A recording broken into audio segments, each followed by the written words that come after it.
That's right. Greetings, fellow armchair Imagineers. Tiki here. And Blue Dragon 5. And welcome to the latest Dexter New Blood recap podcast.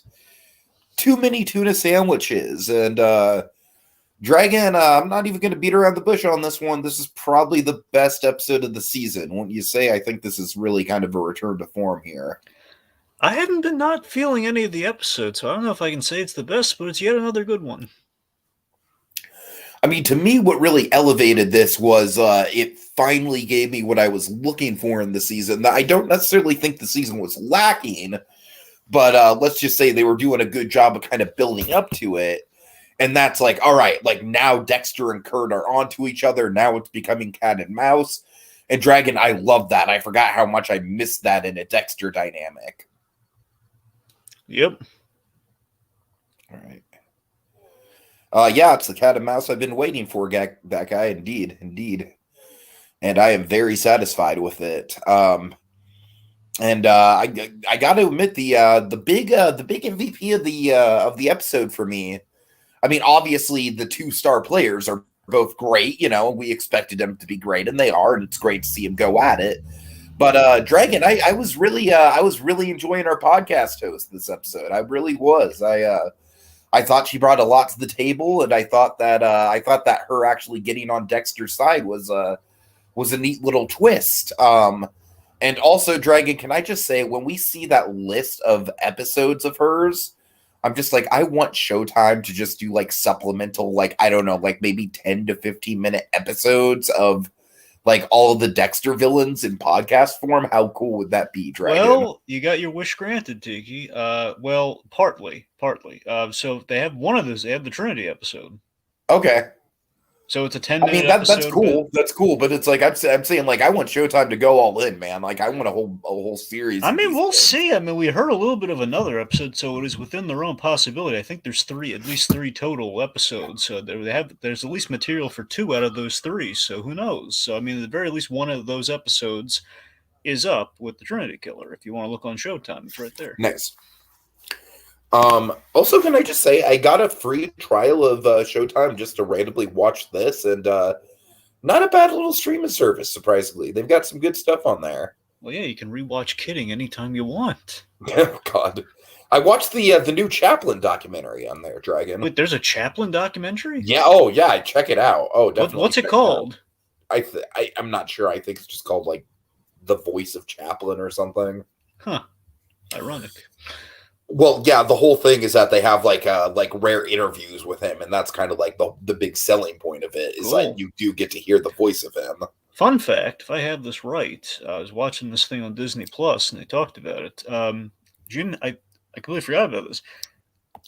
The Jim Henson Company, you know, the offices, you know, kind of where they shot, their studio where they shoot a lot of their stuff, including Earth to Ned, used to be Charlie Chaplin's place. The one I saw that they forged in the Chaplin movie. So the Chaplin studio is the Jim Henson studio now.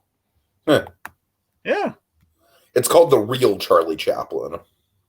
Oh, well, there you go. Okay, I'll look into it. Yeah. But yeah, so this episode, I feel like just when things, this is where things start going bad for Dexter, as per the episode title. Too many tuna sandwiches being too many setbacks, in a sense, for Dexter. Just when things were going pretty solidly for Dexter, he thinks, like, okay, well, I might have a chance to kind of reaching out to my son. I got him to go to therapy. He thinks did not go that way. The therapy scene, like, can I just say, in light of everything else, the therapy scene might have been the most white knuckle scene in the whole episode.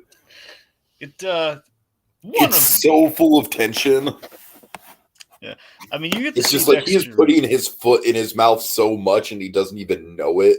Oh yeah. We see Dexter this episode. He's caught. He's vulnerable. His son is bonding with a serial killer, but not him. It's. I think it's absolutely. This episode's the warm up for Dexter versus Kurt, which again, the cat and mouse, build up for sure. Next episode's gonna, be the beginning of that conflict. Truly. Start next episode. Also, I think all of that's going to culminate in episode 9, which is probably going to be, I'll bet you, Harrison learning about Dexter. Uh-huh. Yeah. We have 10 this season, right? Yeah, 10 episodes Okay. this season. This is episode 6, so we got 4 left. Gotcha. All right, so yeah, so the father-son story, just in general. So again, Harrison, he followed Kurt's advice at the top of the episode. Tried to do something nice for his papa. Didn't go well. Dragon, I feel like Harrison is kind of like the refined version of Walter Jr. Is like a breakfast obsessed character. Yeah, yeah. You know what I mean? It's like he's Walter Jr. with actual depth. Yeah, like what if we took that one great Walter Jr. scene, but we kind of actually did stuff with it, Right. Yeah, so of course things are going well until Dexter finds the application for the diner in Harrison's bag, and I love this. I love the transition on Deb this episode. Deb is kind of trying to be a co-parent in this, where she's like, "Let him." I love how loving she is. Let him tell you on his own. God. Let him show you. Come on, thinking things have been going well. Don't spoil it before. Oh God, we have another body we got to worry about. That sort of thing. Mm.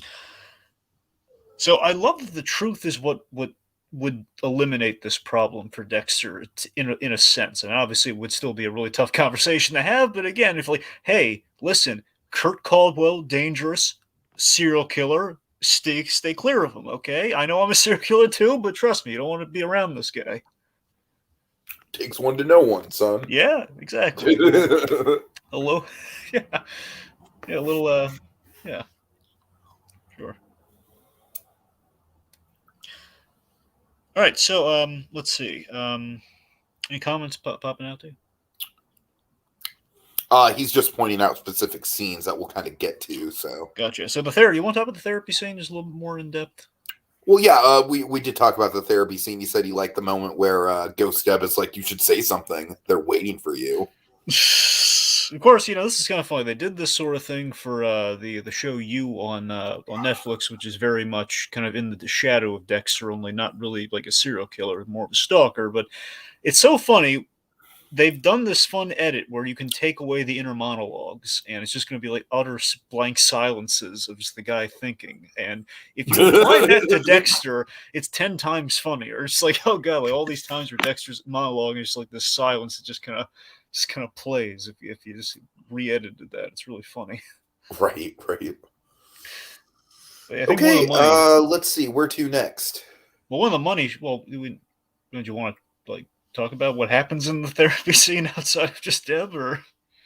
Well, I mean, yeah, I already said it's just super uncomfortable on all fronts. It's just basically Dexter just kind of digging one big hole for himself just over and over, and he's like not even aware of how bad it's going. Yeah, and I love that there is a big opportunity for them to make some progress here in the fact that, hey, they were both born in blood. If they talk about that in the therapy setting, I don't know, maybe some walls could be broken down. You and I have something in common, linked to the abandonment issues and everything. But obviously, they can't get too deep. And Dexter he's being very closed off because obviously you can't cop to murder with a therapist because that breaks the golden, the golden kind of patient-client confidentiality thing. Patient-doctor confidentiality sort of thing. So you just feel really bad for Dexter in botching this scene of like, oh god, every opportunity is just wasting it. Just like, yeah, there was a bad marriage. No, the boy's mother was murdered. Come on, Dexter, and that woman was an angel. God damn it! Yeah, come on. Not Batista, different angel. Oh god. So let's see. So speaking of truth, Did somebody say my name? Oh, we'll get to you later, Batista. Go back in the corner with your hat. Okay, Maria. Oh, would you stop that? Speaking of the truth, just kind of keeping Dex down here. Let's talk Angela confronting Jim with the truth. Angela is such a good character, I think. Right? Yeah. Because she is, I feel like she's probably the best original character for this series. I mean, maybe outside of Kurt, but I mean, it's like all Dexter villains are interesting to a certain extent. Again, I love the connections to like the Freudian connections that Dexter's passed through Angela, which I thought was like the greatest idea when they introduced that character. So I love that. That already gave her like a good sell, and then everything else has just been, well, she's like the one competent cop in the Dexter series. Yeah, very much so. And I like the fact that she's very much a kick-ass character, but at the same time, she's super vulnerable at the same time. She's got this past that does haunt her.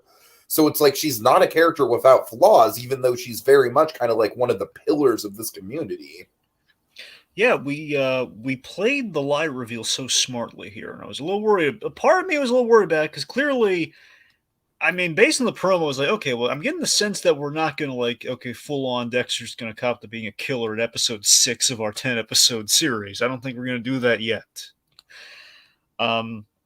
So just the fact of okay, Dexter, like any natural liar, he tells the lie with the truth within the lie, which leads to this really wonderful performance by Michael C. Hall, where he basically kind of vocalizes why we have Dexter Newblood here is that like why Dexter faked his death, basically answering like why is there answering everyone, Dexter, why did you do that, man? He's running away from death, all the death from all his loved ones, and it was just led to like he's had nothing. He went to the suicide attempt, which didn't work, and it's like, okay, it's destiny telling me to just like clean slate it. Right, that guy says, I like that they pointed out that faking your death isn't technically a crime. I Yeah, feel like a lot of people think it always is. Yeah, there's a misnomer in television that faking your death is a crime, which I don't know if there's like a state law sort of thing where some places it might be illegal, some places it might not be. I'm not sure how that works. Yeah. But yeah, I mean, the fact is, I'm sorry. So Angela, she lets him. She doesn't let him off the hook, but she accepts the truth of why he faked his death, but doesn't let him off the hook for abandoning his son, which he absolutely did. Oh God, there's a "There Will Be Blood" clip I could play. I've abandoned my son. I've abandoned my son. Right. I've abandoned my child. I've abandoned my boy. All right, I'm done. But you see what I'm getting at, though? It's not the usual BS of lies. You told me lies. It's just the usual thing of just like, you're a liar. I can never trust you again. Where it's like a legit, like, hey, I mean, you could have told me at any point in time this part of it. It's like, it was good. Sure, yeah. It was a very honest. I don't know. I feel like the scene where she's in the cave is one of the most David Fincher-esque scenes that we've ever had on Dexter. I love how it was edited. Yeah, I do too. It's very much like it's an inevitability. Like what she's gonna find. You're just waiting for it to happen. But did you expect her to find Iris, though? I did personally. That was a good call. I kind of put the pieces together on where this was going, and I was like, oh, this isn't going to be good. Yeah, but on that note, though, it's fucked how long Kurt's been at it. Yeah, because Iris happened like ages ago, and possibly, I'm not saying the first victim, but probably one of the earliest victims for him. And also, how twistedly funny is that scene of Kurt trying to fucking repair the face of the victim and then just like getting frustrated? Okay, so let me say this for the episode. Well, again, I'm not going to wait till the end to say which episode's the best, but I will say this. What Clancy Brown does in this episode is just amazing. I think this might be his best episode yet, though, because I love. I totally agree. I totally agree. I love. I feel like he's basically like an Arthur Mitchell, but with a little bit more comedy, if that makes sense. I mean, I don't know. Like certainly dark comedy, to be sure. Certainly dark comedy, but I don't know. I feel like there's a little bit of a twisted kind of satirical edge with Kurt. I mean, yeah, basically in the fact, and I think what Clancy Brown's doing so well here is he plays the light switch quality of it so well, where you can see it boiling under the surface and how he just kind of turns it on, where he has to kind of play the charmer, to lure in his victims and they kind of like, kind of throw people off the scent. But at the same time, earlier, like on the autopsy table, you see him, doing his thing and basically, doing his body cleaning, kind of like, basically as he's about to dump him in that cave where Angela found him. He's trying to repair that because he has to just try to undo the damage that broke. He's trying to salvage the botched, kind of ritual as much as he can, and just seeing him punch that dead body. Good God! What a waste! But again, I think the scene that really just like what I'm just fascinated by is you see him like desperate, like a junkie for a fix, just trying to get the next victim in there. Which again, per your theory about perhaps Harrison is I think in this case more so it's Harrison teetering on the line of like, in my back pocket I have this Harrison kid, but I don't want to have to go there. I think ultimately what they might be doing, and I'm just predicting this here, I think what it more so might be, if not that, which it could be, it's that he's trying to replace his son with Harrison. I could see that. I could see that. That is legitimate for sure. I mean, he could be trying to make a successful version Harrison of his... is very much kind of like the son he wishes he had. Yeah, exactly. He's trying to do the version like Matt 2.0, the version of Matt that he would have loved to have. Right. And again, with the affluence and the power, Kurt can have anything he wants in this town. So with just like some bribing and just some mentorship and some wisdom, he can have this kid. And he's already has an estranged father. Perhaps he's kind of like, and then one could say, again, we don't know all of Kurt's backstory here, but he had a very, the whole father-son issues passed down from his father to him and Matt. Perhaps he's seeing an opportunity to correct that with Harrison. Perhaps maybe he sees himself in Harrison. Maybe that's the connect. Who knows? I think that's probably a better theory than what I had. Sure. So regardless, just seeing Kurt just like he like lures in this victim at the truck stop diner, and this is, oh hey, can my boyfriend come along? You see like the smile fade away, and you just see like lunch has escaped yet again. Just that sort of like, oh, just she's gonna live. Also, can I just say the irony is not lost on me that Clancy Brown owns a restaurant? Oh, yeah. And that's what he uses to lure his victims. See, now, because I remember back in the day, I don't know if you ever saw any of these. Some people, they did. Because I remember for me, myself, when I heard this Dexter show being touted off, my first instinct is, maybe you had this too, was, people are talking about Dexter. They're talking about Dexter's Lab. They're shorthanding it. Was not the case. A little bit, yeah. So some people have done parodies over the years of basically a Dexter's Lab caricature of Dexter Morgan and Dee Dee as Deb, and just like recolored the hair essentially, and did a whole thing. Regardless, so it's gotta be funny if someone did that with Mr. Krabs and the Krusty Krab, Right, exactly. Oh God, just did some version of that. All right, let's see. But yeah, and again, he turns on kind of like, oh, hello, Harrison, how's it going? So again, he switches back, and here's the wrestling thing. He's elated by the wrestling news, like, oh yeah, I'm in with the wrestling coach, man. Yeah, I'll cheer you on the way. I'll make it to the game if I have to. He's a nice boss. He's he's not cheap as Mr. Krabs at all. He'll forge his the parent signatures of underage employees, no problem. Yeah. He's loosey goosey like that. So speaking of food. Who's hungry? Let's talk about the tuna sandwich of it all. So Dexter, he's on the trail of how Angela learned that he is who he is. Basically that Jim Lindsay is Dexter Morgan, which again he fears will then elaborate into Dexter Morgan is the Bay Harbor Butcher, which is not good. So puts it together. Molly Park's hanging around because they're working on the Kurt Caldwell case, which Dexter's not know at this point. So so Dexter's thinking, oh God, the true crime podcaster is on to me, and Dexter confronting his biggest fear he never knew he needed to have: true crime podcast. And he's got to listen to them about himself, which is just so heavy. My theory is that Molly knows that he's Dexter. Well, really? How could she not? Well, I don't know if she. I think if she knew he was Dexter, Tiki, I think she'd maybe have more. She'd be more interested. I feel like she's keeping it close to the vest. I mean, it's possible, and that as far as it's. I think. Let me ask you this: do you think if she found out he was the Bay Harbor Butcher, she'd let him get away scot-free? Now, let me make this clear. I don't think she knows that he's the Bay Harbor Butcher. No, I know that's what you're saying, but I'm asking you, if that happens, do you think because he kind of saved her bacon, and perhaps in tracking the cases, and she's kind of like felt out the whole he's only killed the guilty people, she would. I feel like they would make it a big decision between letting him get away for scot-free and having it be like the biggest break in her podcasting career. Yes, which I'm still on the fence with the Molly Park character. Nothing against Jamie Chung, great actress, but I think I'm not saying she's playing the part wrong or anything. It's just that I'm not sure. I think she's teetering a line, which she has not crossed yet, of being a problem character per Dexter season that we've usually had in the past. I think she's teetering that line. Perhaps playful homage to that. I'm not sure. The fact little much is like, hey, listen, don't talk to Kurt Cole. What's she gonna do? She talks to Kurt Cole. Well, she's like, I don't know. Yeah, I hear you.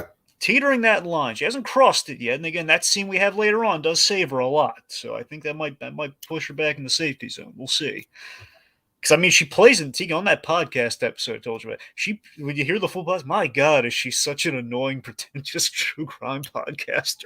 Okay, well, to be fair, true crime podcasts have a lot of tropes to them, and I feel like her podcast on the show is leaning into literally all of the worst tropes. Oh, it is, absolutely. Yeah, I feel like they wouldn't be doing their jobs if the podcast they produced was actually good. Exactly. So I tell you, they're right on the money with what they're doing. They're kind of a satire, like or depending how you look at it, maybe an overly accurate assessment of the bad kind of true crime podcast. One could say, the fact that I'm wondering if we're going to go too pushy with her in terms of like, man, she's taking a lot of risks that usual true crime, but they're more of like the armchair variety where they're not interviewing people who might be the killers. That's a little much. Mm-hmm. It's unclear. But anyway, regardless, so Dexter, he's doing his thing here, and we see Dexter pulling his sly moves here as he grabs some lunch, and he basically eavesdrops on the conversation with that sly phone charger move, which was really nice. As he goes with the pastrami on, what was it, pastrami on rye? Do you remember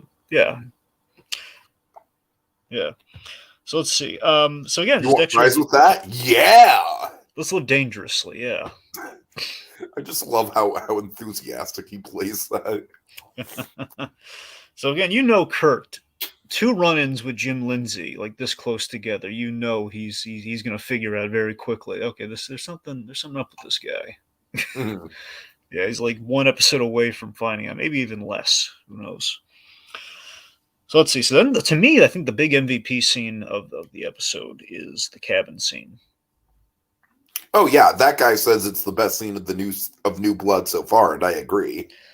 Because I love the mount. That to me is super white knuckle. That whole, oh god, it's so tense. Here's my favorite thing about it.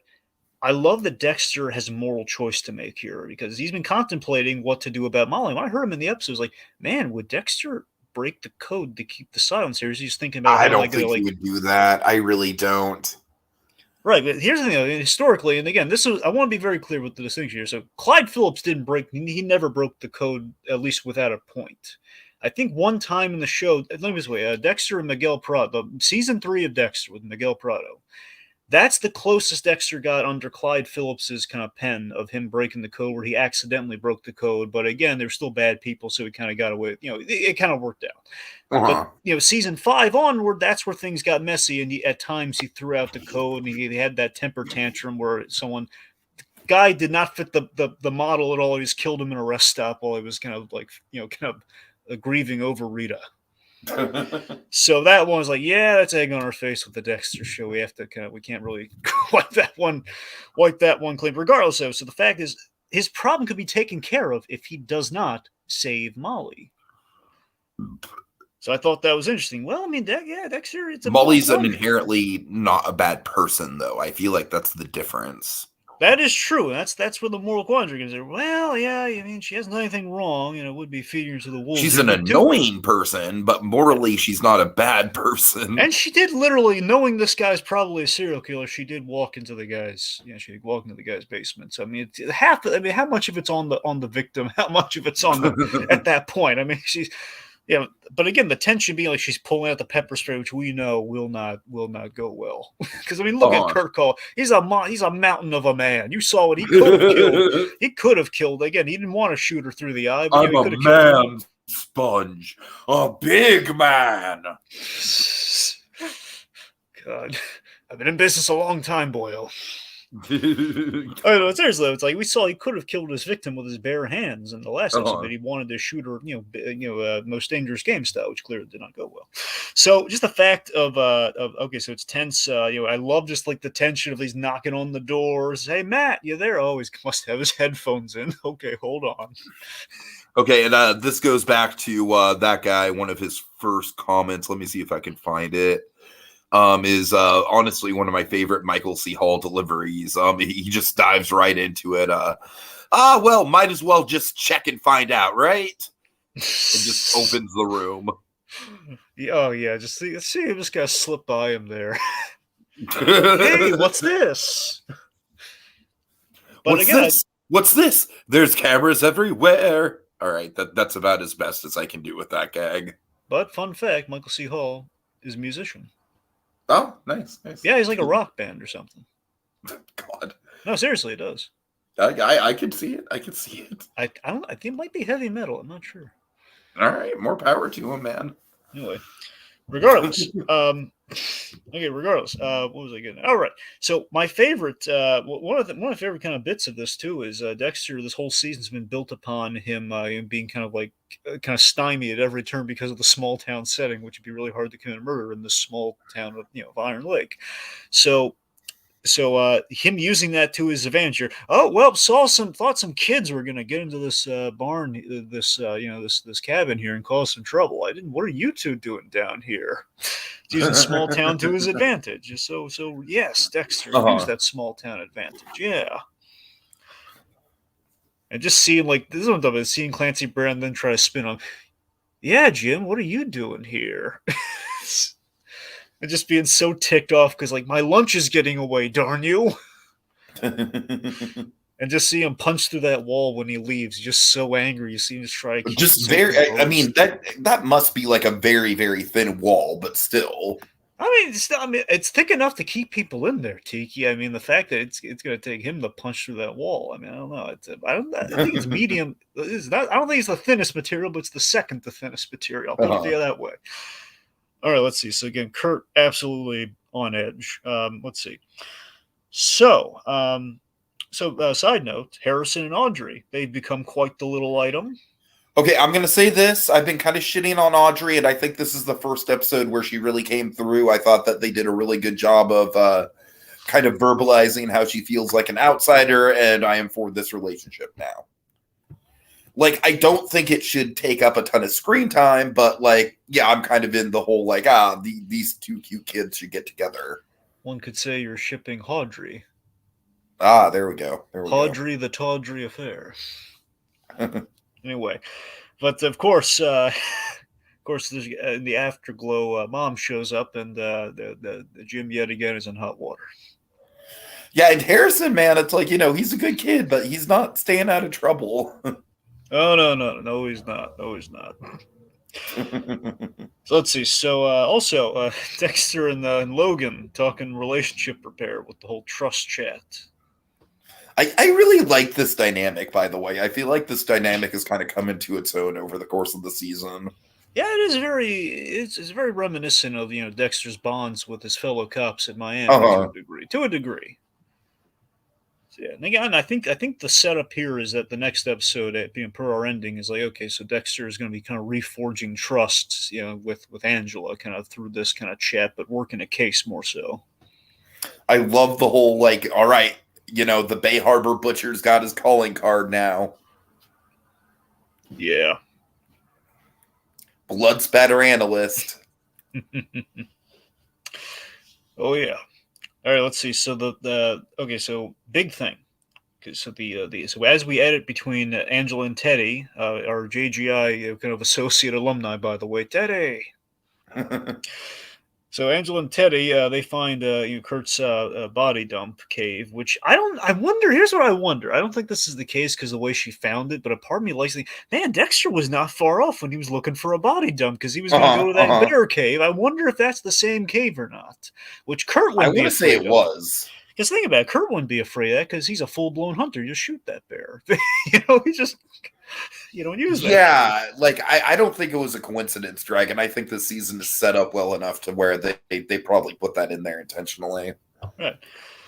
So as she's finding that, we're at the wrestling match, and this is a big moment. Oh God, this is a big moment. So I love how helpless Dexter is in this scene, as he's forced to watch on the sidelines. He can see his son kind of like the big point of the Audrey scene is that Harrison kind of let Audrey in on the fact that he's been getting awfully angry these days, and he's been having this desire to hurt people. And boy, oh boy, do we see it happen here. Yeah, so during the wrestling match, per Kurt's instruction, the father figure that he is kind of leaning towards, just like, hurt him. And he breaks the poor kid's arm. Uh-huh. in front of And yeah, everyone. I like that they went that far with that. It wasn't just like him beating the shit out of another kid in wrestling. It's like breaking the arm is very clearly like, all right, that is not something that you can just excuse in wrestling. Yeah, like right after right after he won too, and everyone's like, yeah. Uh-huh. But I also, it was a little side with Clancy. I love how he's so darn proud and happy at this very violent occurrence. You see him like, Oh whoa! God, Dragon. One could say he's Proud of his proud of his boy. boy. He's so He's proud proud of of his his boy. boy. All right. Maiming and maybe killing. Oh, All right, so it's been a regardless, minute. it has been. It has been. Okay, laugh references aside here.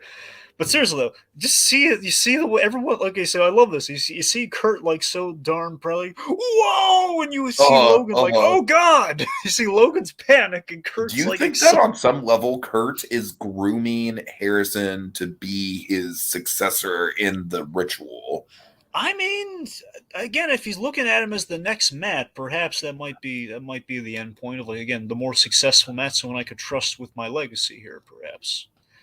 I Because don't I think it's. mean, seeing how upset Kurt got at the ritual being interrupted, like it might be like, I don't know, like it might be like a legacy factor of like I need to keep this shit going even after I'm gone. You know what I mean? Tiki, I really want to say yes to that, but the only thing that stops me is the timetable of it all, because literally this is the day after. I don't know if he'd be. But then again, serial killers do have delusions of grandeur, so I don't know. I think maybe that's his goal, but I don't know. I wonder if we're gonna have. So We far, it's still still. haven't gotten a real payoff to the drone beyond just it's him extending the olive branch. I mean, that is true. I mean, you got a point there. So basically, from let's say like a week goes by from when Harrison, from when Harrison saved everyone to then I don't know, like whatever his recovery time is. I don't know. It's hard to say. It's hard to say, Uh-huh. Tiki. But you might be on to something. I think at the end point, I think he'd definitely be leaning towards there. I just don't know how immediate like that sort of plan would be at this juncture. So I don't know. Sure. I mean, he hasn't even worked under him yet. So he's like, okay, I'll sign the application for you. Start after the wrestling match. Uh-huh. But regardless, Kurt's proud. But here's what I love when this happens on Dexter, and they brought it back this season big. So after Dexter's witnessed Kurt kind of talk his son into unleashing his dark passenger in full view here, you see how pissed off Dexter is, and he goes into that. He snaps, like you saw that face when he like get the f off of him during Thanksgiving. When he Uh-huh. dragged Uh-huh. Trinity into that kitchen with that knife. Like you see him, if he had a knife, he would kill this guy right here. Just see him go after him, like shove him away from his son and everything, and then obviously. And that's pretty much like it's him spitting in Kurt's face practically. That's when they're going to become enemies now after that shove. So I love this. So as Dexter and Harrison are about to have like a real talk, perhaps their own kind of trust chat, Angela calls with the big money line of the episode. I don't need Jim Lindsay. I need Dexter Morgan. Yeah, that's a trailer line if there ever was one, and I love it. Yep. Oh, yeah. All right. And we should comb through the comments, see if there's anything big we should talk about. Yeah, that guy said, did you notice Dexter trolling Kurt by asking him if he should close the door while Kurt is in the room that can't be opened from the inside? Ah. I love Dexter checking out the room there and the little D's. My big question, we didn't see it, so I'm going to assume he did fix it. I wonder if Dexter saw the broken glass on the mirror in the bathroom. Possibly. Yeah. Let's see. That guy says that shove was the start of a beautiful enemy ship. That's a good way to put that for sure. Yeah. All right. Let's see. Coming through. That guy's he's complimenting the true crime, saying that it does indeed weave together the worst parts of the true crime tropes. I think we got everything, Dragon. I think that's about everything of note.